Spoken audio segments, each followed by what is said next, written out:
Hello, this is Jim Schaefer, executive producer and host of Rip Rap, the academic book television program. My guest today is Randal Baier.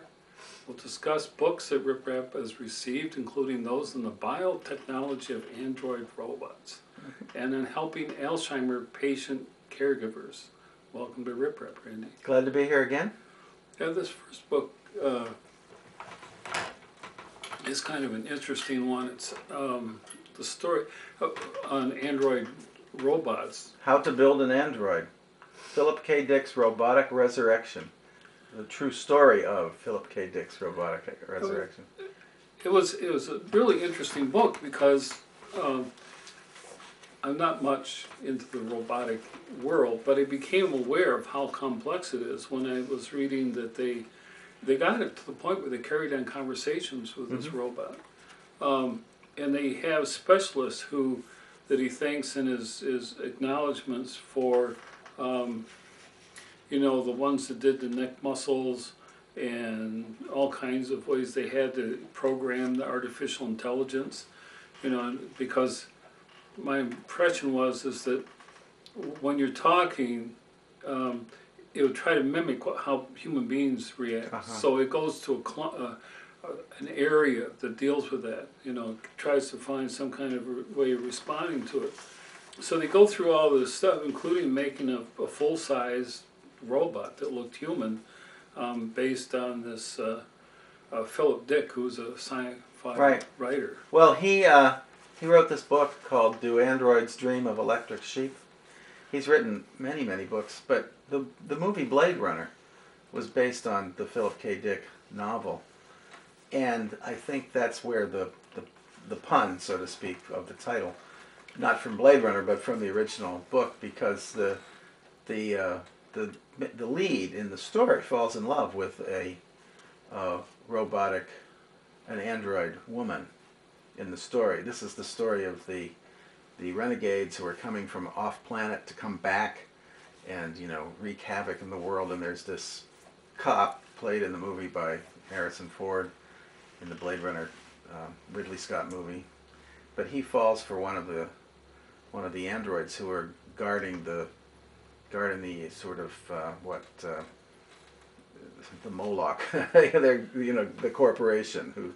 She works for the corporation that controls all the androids in the There's all world. these details that this fascinated me. For example, one of the issues of robots is to get an expressive face. And so they talked to this guy named Hansen, who had designed what he called a K-bot, based on a research assistant, Kristen Nelson. And he designed what he called Frubber skin, and 24 motors that could pull the face into thousands of unique expression, showing the full range of human emotions. And he did this all for $400. Wow. Because, see, there's all these muscles right here that give expression, and that's one of the issues that people talk with robotic people, or designers, mechanisms. Right. And it was that kind of thing that just fascinated me, how far it's progressed. They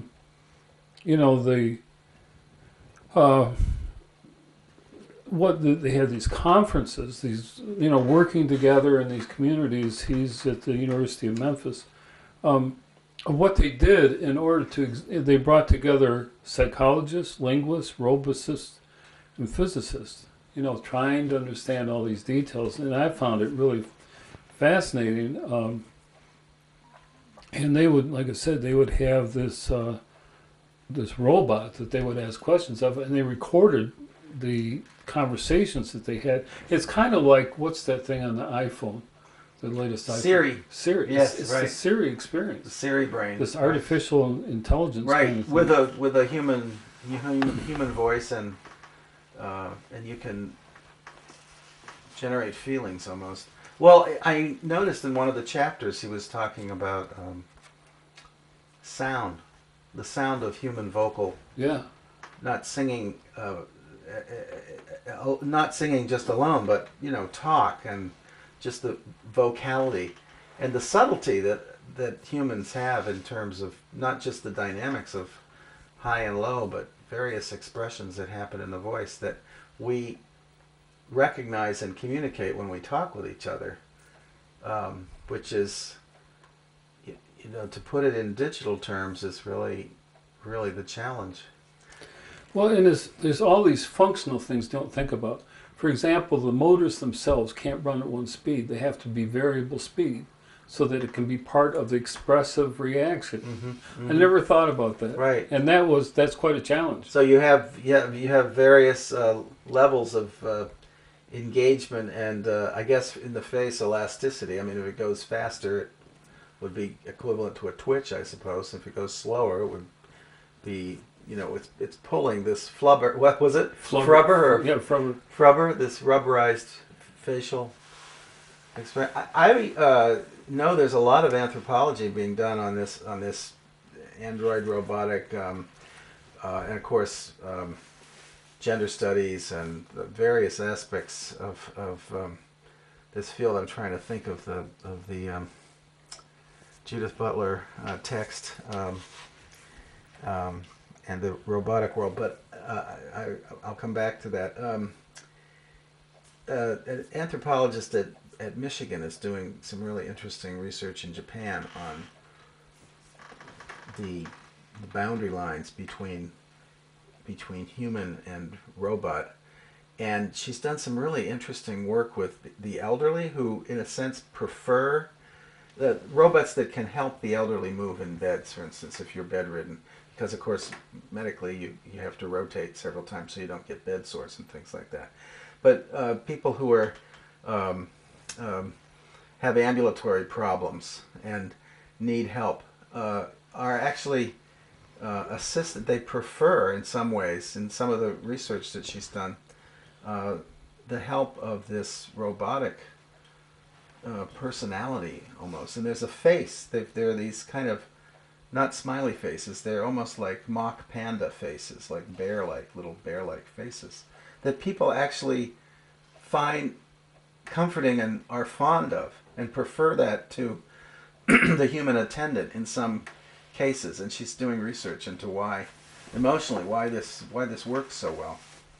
There's another detail I found, that this one robot called Spartacus was programmed to stop listening when it spoke, so that it wouldn't listen to itself. And that implies there's this complex thing that we do, that we are able to listen and speak. Right. But robots can't, at least at this. Right. Duplex is hard, right? The duplex it's almost like when you're often on a cell phone, it's the same problem. I have many a conversation with my mother and my sister where they'll say, "Stop talking while I'm, you're not listening to me.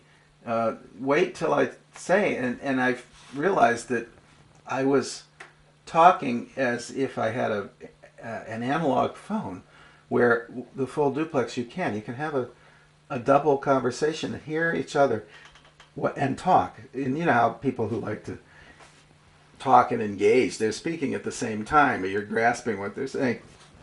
And this was considered a highly rude interruption by people in my family, because my cell phone was clipping.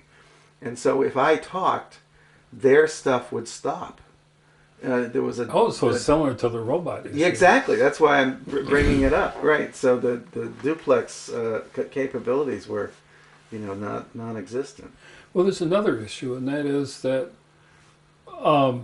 as people work on this, sometimes someone will have a more complex technology that won't interact with someone else's. Mm-hmm. So if the two want to collaborate, they have to learn each other's technology, because it's not necessarily intuitive. Right. Because it's a constructed interaction. That's right. Yeah, it's almost as mundane as why cell phones all have their own separate electrical plug.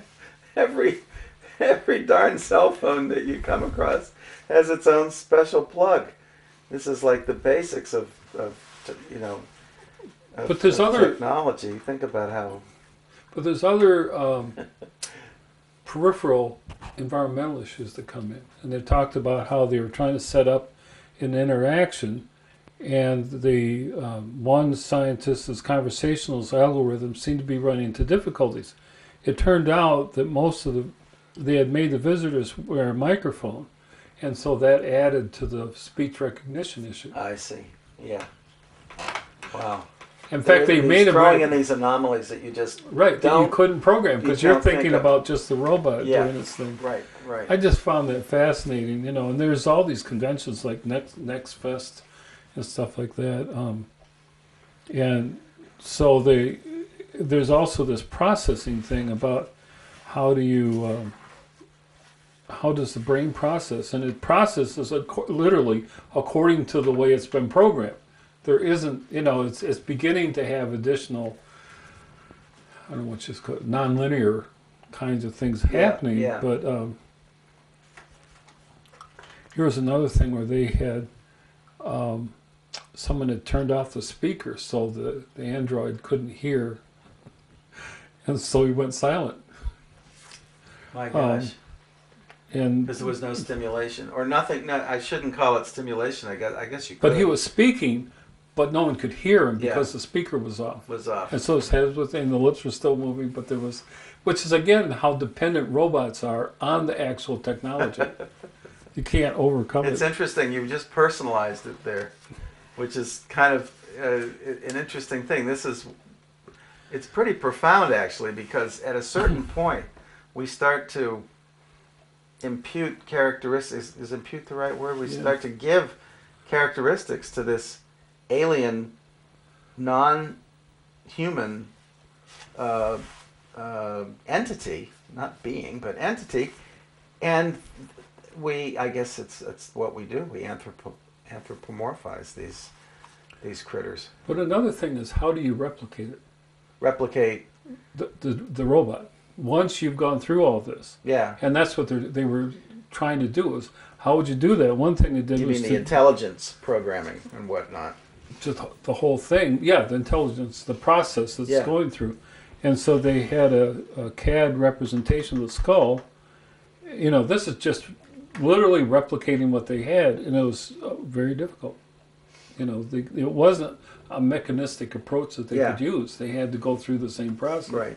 Which still means it was pretty laborious. Well, that's why any living being is such an absolute magical entity, really. I mean, when you think about the brains, not just the human brain, but, you know, animal brains, think about the way, I guess some animals are much more stimulus oriented than I guess that's maybe one of the differences between humans and animals, but I'm sure biologists would probably disagree with. We have, you know, we're so stimulus oriented that we're almost similar to cats and dogs. But it's remarkable how, you know, you and I were talking about cats just before we signed on, and to make that kind of association of speed and connection, moving. But they're very focused on movement. I mean, they look for movement. That their being is sort of focused on movement because it represents food and survivability. Maybe, I don't know. There's two other points that I found. One is, how do you travel with the thing? Well, you know, if I had a cello, I'd have to rent my second seat on the airplane. They have a case that they had to have constructed. It was special foam to protect the head. Sure. You know. Yeah. And all that stuff, because you have this enormous investment, and you don't want the ordinary. But let me understand the thrust of this book. Is it a discussion of the sort of the profound impact of what this means for the human race, or is it about the sort of organization of technology to produce what it would take to produce these, you know, these entities, these I think things? It's kind of a journey of discovery of biotechnology. In other words, what people are going through, these elaborate, you put your finger on the thing, there's this humanistic desire to make even machines like us. Yeah. And this is a passion. I mean, people are really into this stuff. They're serious about it. And then, so this is about this. The irony is that someone stole the head to the robot, and they haven't found it. And they're at a loss because, as I said, plug it in. They have to replicate the whole thing all over again. Right. It's a process of discovery. But one of the other things is, and you probably have seen this. What do you do when a robot approaches you and does humanistic gestures? You know, so you're. Do you trust them?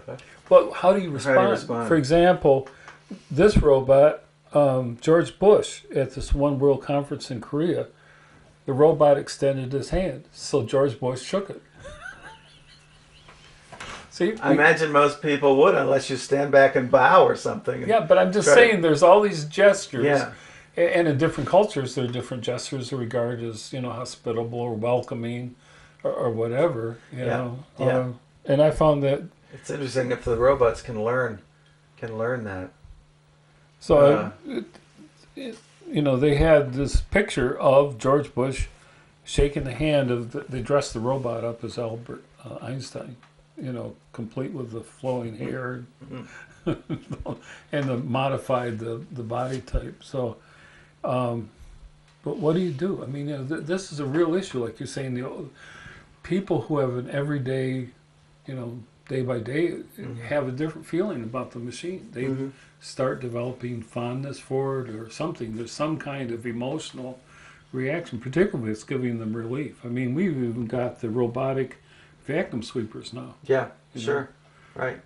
Well, there are two aspects to the robotics that are really profound and can help. I mean, seriously help people. One is the example I was giving about ambulatory issues and, you know, helping do things that it's hard for humans to just sort of do to you know, to change, to move people, to turn them over in hospital settings. But there's also the exoskeleton aspect of robotics, the enhancement. If you've lost power in your leg, you can actually, if it fits the body right, if it's the right kind of accident or situation, you can actually build something that can be enhanced by muscle control from elsewhere in your body. Well, people are able to walk now who couldn't walk before. You now have a robotic enhancement. And I'm thinking of, in the movie Alien, the final confrontation, in Alien 1 anyway, where the monster and Sigourney Weaver, you know, fights off the female monster.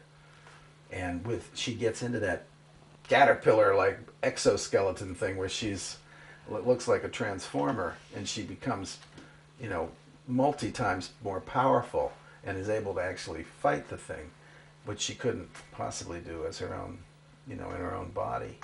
It's pretty there was one other kind of, you're quite right, the mundane thing that I hadn't thought about, which was at one point they had elaborately packed this, you know, android robot up, and then the airline, American West, lost the luggage. Oh no. And that is ironic. Thinking about what that must have been like. Right. I had Rostropovich. Because when it was found, you can imagine what it'd be like to have a bag left behind by a passenger and find a mysterious bearded face staring back. With Frubber. The face of Frubber with the little... Yeah, no, it's quite remarkable. I think anthropologically, what is going on now with more and more, we're having a tolerance for these lifelike beings in our midst. And I know from I believe her name is Catherine Robinson, from her work. Which I just went to a presentation that she did, a quite long one, explaining the background of this in Japan. It's quite interesting where that line of social engagement really is. People will really engage with robots in pretty profound ways that you might have thought would be a human to human, approach. But the human to robot approach works as human contact also. If a human gets what he or she regards as appropriate responses the muscle, the responses, Mm-hmm. then they start treating even the machine as a human. Mm. Because we're programmed that way. That's how we sort out who's friend and enemy. This is the theme of that novel. It's a I would say a cult novel, but it's like a novel. It's almost like a turning point in terms of science fiction and culture, and certainly in terms of media. One other detail is that when they first programmed this android head, it wore a perpetually confused scowl. What did you bring me here for? Why, who are these people? What am I? And what am I, even when it was liver? given a direct instruction to smile, its expression looks forced. Oh. Because Poor guy. that's fascinating to me, because what's a culturally appropriate way of interpreting joy, anger, all that stuff is very specific. The smile doesn't always and so mean you happiness, really have right? to think about what's regarded. Yeah. And they said the new, when they revised the android, it veered toward an amused grin. Because see, they had to overcompensate. Right. They had to make it look happy. And then when the guy brought it home, his wife said, "We can't leave it in the living room. It'll frighten the baby in the morning." Oh my God. But that's another aspect. It did have a head at that point, right? Yeah, well, that's when it still had the head. It still had the... So he covered it with a sheet, but it didn't do any good because she So knew now- it was still there. Exactly, right, exactly. So he said he put it in the garden shed. She said, "Why do you want it anyway? What are you going to do with it?" He said, "I don't know." Because that's another thing. Did he program it with remote control? I don't know, but that's part of the issue. What do you do with the machine? Because the machine can go a lot longer than a human being. Yeah, yeah. Although, unfortunately... Well, I keep coming back to movies. I mean, there was that movie that featured Robin Williams as wasn't he part robot? Yeah, he was part robot, and he had a life, and he fell in love and lived, but he lived like 2,000 years or something, or 200, 500, 400 years. And all, it was tragic because all the people that he loved and lived with passed on. But the other thing is, what happens when the programmer dies? Oh, big problem. See, that's another machine issue. It's like losing your parent, right? Well, your interpreter. Yeah. That's the person that helps you make the translation. That's right. That's what. But isn't that a problem in terms of any kind of? I mean, when you look at that technical issue, I guess it's a problem of continuity in any kind of cultural setting. When I did how do we continue? I did do a little research, and there's these other robots like Rosie. Rosie the robot took care of the Jetsons in the 1960s. Yep. And now it's back, in terms of the iRobot. And there's others, like Lucy is another kind of robot. Mm-hmm. So, I mean, what's interesting to me is they're human metaphors, I guess you'd say, as people are doing it. But people are really passionate about this. Yeah, definitely. So it seems like in the trajectory there's a point where, like in 2001 A Space Odyssey, Arthur C. Clarke, where the robot, the HAL computer in this case, starts to take over both emotions and threats. I mean, acts defensively because he sees that its actual existence is threatened. well, and I found this article on Star Wars, and I'm thinking, because they talk about making myths, and I think there's an element of that we want to take the technology and make a myth out of it, because it so consumes our lives now. Right. But the machines really are central to our whole existence, and what does that mean? He said, in an era, this is Andrew Gordon, in which Americans have lost heroes in whom to believe. Lucas, the guy who created Star Wars, has created a myth for our times fashioned out of bits and pieces of 20th century American popular myth mythogeigel movies, science fiction, television, comic books, but held together at the most basic level by the standard pattern of the adventures of a mythic hero. Mm. And I think there is some kind of element. Thousand Faces of God. Yeah. You go back to Joseph Campbell almost. Yeah. The epics and mythological thinking. Well, it's true. The hero, what is it? The Hero with a Thousand Faces or something like that. I think I got the title wrong. Yeah. But we keep looking for, our own Sphinx, our own center of mystery. Right. And it's They'll ask you about your origins. You better watch. But I guess that's what fascinated me about this book is it was passion. Yeah. A very deep need Yeah. that somehow this was fulfilling, and they went through all these different things. But it also fascinated me that there were all these different people attending to different parts of it, like the expressions, the skin, the neck muscles, all kinds of things, how the brain's constructed. I'm just musing because it's interesting. If you look at the challenge, it seems like the challenge is to make it as lifelike, as real, quote unquote, real as possible. That kind of disturbs me a little bit. I mean, why can't a robot be unhuman looking? I mean, and some of these ones in Japan that are being made, the hospital ones I was mentioning, with the panda. Oh, there's ones that can climb stairs now. They don't look like people. They act. They may have 2 legs, 2 arms, and something like a face and a head and shoulders. So that's people-like. But a robot, it seems to me, could look quite robotic and be completely unhuman-looking and do what it does. And maybe you could still come to some level of friendship with it. I don't know. But I always wonder.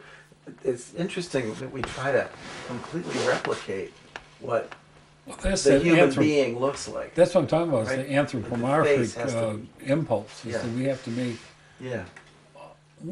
what we're involved with look like us. Yeah.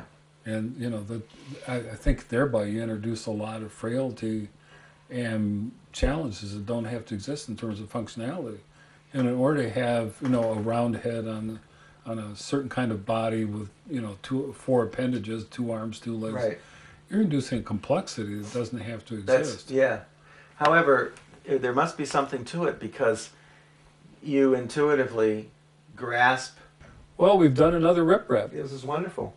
We covered 4 books, and we had about 10 or 15 to bite into, depending on the choices. Yeah. So thank you for being a rip rap. Wait around for I'll wait around for the next time.